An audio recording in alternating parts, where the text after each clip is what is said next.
주님께서 여러분과 함께 요한이 전한 거룩한 복음입니다. 영광 받으소서. 그때 예수님의 제자들 가운데 많은 사람이 말하였다. 이 말씀은 듣기가 너무 거북하다. 누가 듣고 있을 수 있겠는가? 예수님께서는 제자들이 당신의 말씀을 두고 투덜거리는 것을 속으로 아시고 그들에게 이르셨다. 이 말이 너희 귀에 거슬리느냐? 사람의 아들이 전에 있던 곳으로 올라가는 것을 보게 되면 어떻게 하겠느냐? 영은 생명을 준다. 그러나 육은 아무 쓸모가 없다. 내가 너희에게 한 말은 영이며 생명이다. 그러나 너희 가운데에는 믿지 않는 자들이 있다. 사실 예수님께서는 믿지 않는 자들이 누구이며 또 당신을 팔아넘길 자가 누구인지 처음부터 알고 계셨던 것이다. 이어서 또 말씀하셨다. 그렇기 때문에 아버지께서 허락하지 않으시면 아무도 나에게 올 수 없다고 너희에게 말한 것이다. 이 일이 일어난 뒤로 제자들 가운데에서 많은 사람이 되돌아가고 더 이상 예수님과 함께 다니지 않았다. 그래서 예수님께서는 12 제자에게 너희도 떠나고 싶으냐? 하고 물으셨다. 그러자 시몬 베드로가 예수님께 대답하였다. 주님, 저희가 누구에게 가겠습니까? 주님께는 영원한 생명의 말씀이 있습니다. 스승님께서 하느님의 거룩하신 분이라고 저희는 믿어왔고 또 그렇게 알고 있습니다. 주님의 말씀입니다.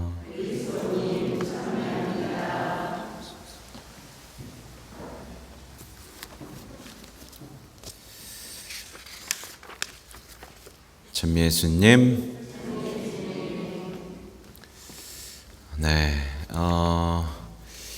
이 사도행전의 이제 앞부분을 살펴보면 이제 안 좋은 일들이 많이 있었죠. 스테파노가 순교하고 교회가 박해를 받고 이제 위기를 겪고 있었는데 어떻게 보면 이 위기 속에서 교회가 쪼그라드는 게 아니라 놀랍게도 성령의 이끄심 그리고 성령의 격려 이 속에서 평화롭게 오히려 성장하고 있다라는 오늘 묘사가 나오죠. 되게 놀랍죠, 그죠? 이렇게 나와요. 교회는 유다와 갈릴레아와 사마리아 온 지방에서 평화를 누리며 굳건히 세워지고 주님을 경외하며 살아가면서 성령의 격려를 받아 그 수가 늘어났다. 이렇게 나오고 있죠. 그러니까 이방인들이 막 세례를 청하고 있고 또 교회 역사 안에서 아주 놀라운 주님께서 선택한 그릇 바오로가 회심하는 놀라운 사건까지 그러니까 더해 주시는 겁니다. 일꾼을 막 더해 주시고 베드로는 오늘 난리가 났죠. 고치고 죽은 사람까지 일으키면서 사람들은 이렇게 위기의 순간에도 더 큰 평화, 더 큰 성장, 더 큰 믿음을 살아내고 있죠. 그러니까 서로에 대한 더 큰 신뢰, 그리고 현재 상황에 대한 인내, 그리고 말씀에 대한 어떤 충실함, 그리고 회심 이런 것들이 일어나면서 이렇게 교회가 유지되고 성장하고 있는 거예요. 근데 오늘날은 어떻죠? 위기가 오면 사람들이 믿음을 잃어버리곤 하죠. 잃어버리곤 합니다. 코로나 겪으면서 우리가 많이 겪은 일이죠. 그렇죠? 믿음을 잃어버린 게 아니라 제가 뭐라 그랬어요? 믿음이 없었던 겁니다. 지켜낼 믿음이 없었던 거예요. 우리는 그것을 직면하고 회심을 해야지 난 왜 믿음이 다른 얘기를 할 필요가 없습니다. 이 교황님께서도 말씀하시는 건데, 위기가 오면요, 우리는 어떻게 해야 될까요? 우리는 위기가 오면 자꾸 뭔가 새로운 것을 찾으려고 하고 뭔가 바꾸려고 합니다. 그러나 우리는 사실은 교회의 정통적인 가르침 안에서는 위기가 오면 어떻게 해야 된다? 더 큰 충실함, 더 큰 회심에서 해결책을 찾습니다. 그래서 이냐시오 영성에서도 이런 얘기가 나와요. 여러분이 막 뭔가 일을 하는데 가슴이 혼란스럽고 힘들 때 있죠. 그러면 어떻게 하라? 그대로 가는 겁니다. 바꾸지 마라. 이게 교회 역사에서 어떤 식별의 어떤 기준점이 되어 왔죠. 제가 오늘 얘기하려는 건 또 한 번 하느님의 뜻 영성이에요. 이게 얼마나 심각한지에 대해서 제가 조금 더 확실하게 알게 됐기 때문에 그렇습니다. 뭐냐면 책을 보면 오류투성인데 더 큰 오류는 어디서 나오냐면 이걸 전파하는 사람들의 강의에서 나옵니다. 그래서 강의를 다 뒤져봤어요. 특히 마무리 강의에서 어떤 강의를 하는지를 다 뒤져봤습니다. 제 결론이 뭔지 아세요? 단순히 오류가 아닙니다. 이거는 뉴에이지예요. 신흥 영성입니다. 말하자면 소개할 때 이런 얘기가 나와요. 새 시대의 새로운 영성이라는 얘기가 나옵니다. 전형적인 뉴에이지가 얘기하는 근거들인데요. 그러니까 대전환기, 새로운 시대를 주장하면서 모든 이에게 신성이 부어지는 물병자리의 시대. 어디서 들어보셨죠? 이것을 다르게 표현한 것과 똑같은 표현인 거예요. 그러니까 하느님의 뜻 영성이라고 왜 붙였는지 그제야 알았습니다. 하느님의 뜻의 영성이라고 하면서 이게 완전히 새로운 영성이라는 거예요. 그래서 기존의 영성, 기존의 교회의 시대가 어떻게 돼요? 끝나는 거예요. 종말을 하고 차원이 다른 새로운 영성이 있는데 이게 뭐다?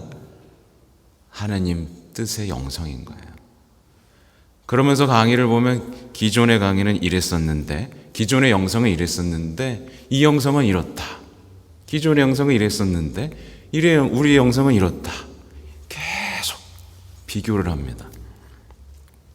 그러니까 차원이 다른 새로운 영성, 새로운 교회, 새로운 복음, 영적 진화의 시대를 얘기하는 거죠. 이게 뭐냐면요, 오래전부터 있어 왔던 겁니다. 그러니까 사이비 이단, 신흥 종교와 다른 게 아닙니다. 뭐냐면 기성교회가 채워주지 못하는 영적 갈급을 사람들은 찾죠. 찾으려는 그 열망 때문에 뭔가 계속 새로운 걸 찾습니다. 이걸 좀 해봐야 되나? 라고 생각하는 거죠. 안 되니까 새로운 거를 찾는 겁니다. 그러니까 그들의 약점을 이용하고 세력을 적극적으로 활용하면서 뭘 무기로 삼냐면 영적인 우월감, 엘리트 의식, 선민 사상을 사용합니다. 이렇게 되면 어떻게 될까요? 신부가 이렇게 잘못됐습니다 라고 얘기하면 반응이 뭐예요? 신부가 뭘 몰라서 그러는 거야. 이런 반응이 오죠. 이게 벌써 뭐예요? 영적 우월감입니다. 자신들만 특별한 것을 알고 있다라는 생각인 거예요. 어디서 발견돼요? 유사종교에서 다 발견되는 겁니다. 신천지 다른 데서는 다 자기들이 특별한 것을 알고 있고 특별한 비밀을 알고 있고 특별히 선택됐고 그들만 구원된다라고 얘기하는 이 패턴과 닮아 있죠. 닮아 있어요. 그러니까 자기가 더 잘 알아요. 항상. 그리고 이게 부정되는 순간 박해받는다는 어떤 박해 코스프레가 이제 이어지는 겁니다.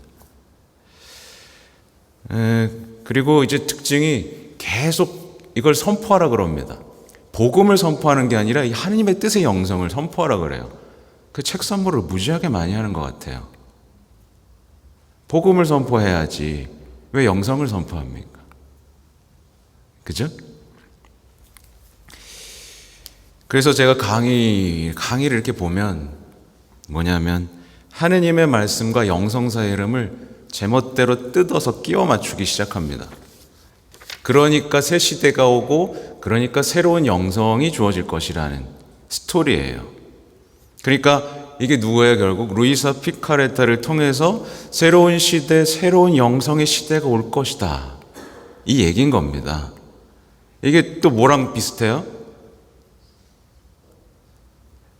재림 예수를 통해 새로운 시대, 새로운 영성의 시대가 올 것이다 라는 패턴하고 닮아있죠. 그죠? 근데 보세요. 새로운 영성이라고 말을 해요. 근데 새로워요, 안 새로워요? 안 새로워요. 기존에 있던 거 그냥 활용하는 겁니다.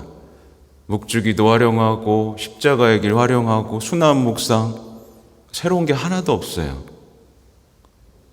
새로운 게 하나도 없습니다.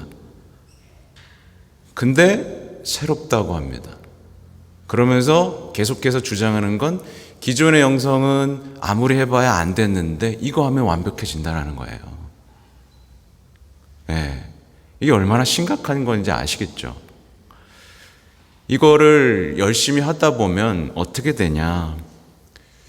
그러니까 대충 하면 그냥 어느 정도 열심함으로 남아있는데 이 과정을 끝까지 마치게 되면 결국 교회를 거부하게 되고 교회에서 문제를 일으키게 되고 교회를 떠나거나 아니면 불평불만자가 돼버리는 겁니다. 그래서 사람들은 근데 이제 이렇게까지 얘기하잖아요. 저는 좋았는데요. 뭐가 나쁜데요? 라고 물어요. 근데 이걸 기억해야 될 필요가 있는 게 뭐냐면 신천지가 나쁜 짓만 합니까? 아니에요. 하나님의 교회, 신천지, 여러 유사 종교들은 지금 전 세계로 퍼져나가서 봉사활동하고 있습니다. 좋은 거 많이 해요. 그렇게 자신을 해명하는 겁니다. 이걸 잊으시면 안 됩니다. 그래서 어떤 분들은 이제 보라색 책, 순환의 시간들 이런 걸 하면서 더 하나님에 대해서 알게 됐고 하나님과 더 가까워졌다라고 얘기를 합니다. 좋아요. 그렇다 칩시다. 근데 자신의 체험을 믿어서는 안 됩니다. 우리는요. 자신을 믿어서는 안 돼요. 자신의 체험을 믿어서는 안 됩니다. 이게 또 어떻게 되냐면 유사 종교가 뭐라고 얘기해요? 저는 예수님을 체험했습니다.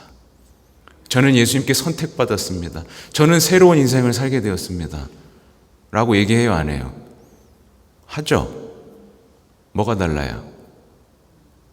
다르지 않아요. 복음이 아닌 것에 충실한 것은 곧 예수님과 멀어진 겁니다. 그래서 오늘 복음에 나오죠. 이 일이 일어난 뒤로 제자들 가운데 많은 사람이 되돌아가고 더 이상 예수님과 함께 다니지 않았다. 그들이 함께 다닌 예수님은 누군가예요, 그러면? 예수님이 아닌 겁니다. 악마는 이렇게 무섭습니다. 예수님과 함께 다니고 있고 더 사랑이 깊어졌다고 생각하지만 복음이 아닌 것과 다님으로써 실제로는 예수님과 멀어지고 있는 거예요. 교회의 가르침과 권고, 검증된 어떤 신앙에 충실하지 않음으로써 폄하함으로써 교만해지고 교회와는 맞서는 상황이 벌어지는 겁니다. 그래서 우리가 보통 이제 신천지 믿은 사람을 비웃잖아요. 비웃을 일이 아닙니다. 홀딱 빠져버립니다. 예. 거기에는 대학생들, 교수들, 예, 배웠다는 사람들도 다 갑니다. 의사, 변호사 다 갑니다. 똑똑한 사람들도 다 가요. 네. 그렇게 만만한 게 아닙니다. 그래서 개종시키러, 그러니까 누가 아내가 끌려갔는데 배우자가 끄집어내려고 공부해 보려고 갔다가 어떻게 돼요? 같이 가잖아요. 네. 그래서 보면 우리는 기억해야 됩니다. 오늘 예수님께서 말씀하시죠. 너희도 떠나고 싶으냐? 그러니까 베드로가 뭐라고 해요? 주님, 저희가 누구에게 가겠습니까? 주님께는 영원한 생명의 말씀이 있습니다. 그러니까 회개하는 사람은요, 복음으로 삽니다. 복음으로 살아요. 네. 묵주기도도 왜 해요? 복음적 삶으로 들어가기 위해서입니다. 복음이에요. 복음. 새로운 영성은 없습니다. 다 해왔던 것들이에요. 그러니까 예수님이 하신 말씀을 전체적으로 받아들여야지 입맛에 맞춰 끼워 맞추면 이건 뭐다? 이건 모든 유사종교가 하는 얘기입니다. 이렇게 끼워 맞춘 다음에 이렇게 될 수밖에 없으니 나 재림 예수를 믿으시오. 결국 이렇게 되는 거예요. 그러니까 우리는 말씀에 충실해야 되고요. 교회 안에서 검증된 이 신앙의 보화들 속에서 살아가야 됩니다. 순환의 시간들이 있지만 카타리나 성녀가 또 어때요? 순환을 체험한 성녀입니다. 더 깊은 체험들이 많이 있어요. 그러니까 우리는요, 우리의 신앙을 살아가면서 점검해 봐야 되는 게 뭐냐면 겸손이에요.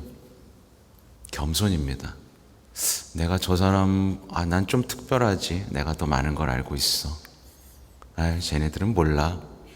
이게 아니라 나보다 더 못해 보이는 사람들에서 배울 수 있고 그들의 어떤 신앙에서 감탄할 수 있을 때 그게 겸손입니다. 그죠? 그리고 내 사랑이 커지고 있는지를 봐야 됩니다. 사랑. 그래서 제가 사실은 이거를 연구하면서 느낀 게 제가 성모신심에 대한 얘기를 하잖아요. 겸손해야 되겠구나. 자칫 우월감에 빠질 수 있겠구나. 너네 성모신심 모르지? 난 알아. 이렇게 되는 순간 끝장인 겁니다. 우리도. 그죠? 아무튼 여기까지 하고 카타리나 성녀가 영적 발전의 어떤 사랑의 단계를 표현한 게 있어요. 네. 이 세 단계가 있는데 첫 단계는 비굴한 사랑, 그리고 두 번째 단계는 보상을 바라는 사랑, 그리고 효경의 사랑인 겁니다. 여러분 어디 있습니까? 비굴합니까? 보상을 바랍니까? 효경입니까? 뭐냐면 비굴한 사랑, 첫 번째 단계는 뭐냐면 지은 죄로 인해서 벌을 받을까 봐 두려움 속에서 하느님을 사랑할 때 이걸 비굴한 사랑이다. 그러니까 표현이 좀 비굴하긴 하지만 그래도 첫 단계, 너무 폄하할 필요는 없습니다. 그냥 그게 비굴한 사랑이다라는 표현을 한 거고, 두 번째 사랑은 이제 말 그대로 보상을 바라는 사랑이에요. 보상에 대한 기대로 하느님을 사랑하는 것입니다. 그럼 효경의 사랑은 뭐냐? 효경에 대한 사랑은 하느님의 마음을 상하게 할까봐 이웃이 상처를 받게 될 때 눈물을 흘리는 그 사랑을 입게 된다. 이런 표현을 합니다. 그러니까 이 세 단계에 대한 표현을 하고 여러 가지 정말 아름다운 어떤 영성적 가르침들을 많이 남겨놓으셨어요. 성녀도 오상을 받았다고 전해지죠. 네. 아무튼 우리는요, 언제 눈물을 흘리고 있는지를 이제 봐야 되는 겁니다. 자주 말씀드리지만, 내 눈물이 나 자신을 위해서 흘릴 때가 있고요, 하느님을 위해서 흘릴 때가 있습니다. 그리고 이웃들을 위해서 흘릴 때가 있어요. 그렇게 우리는 우리의 눈물, 그냥 자식들을 위해서만 울 때도 있고, 그죠?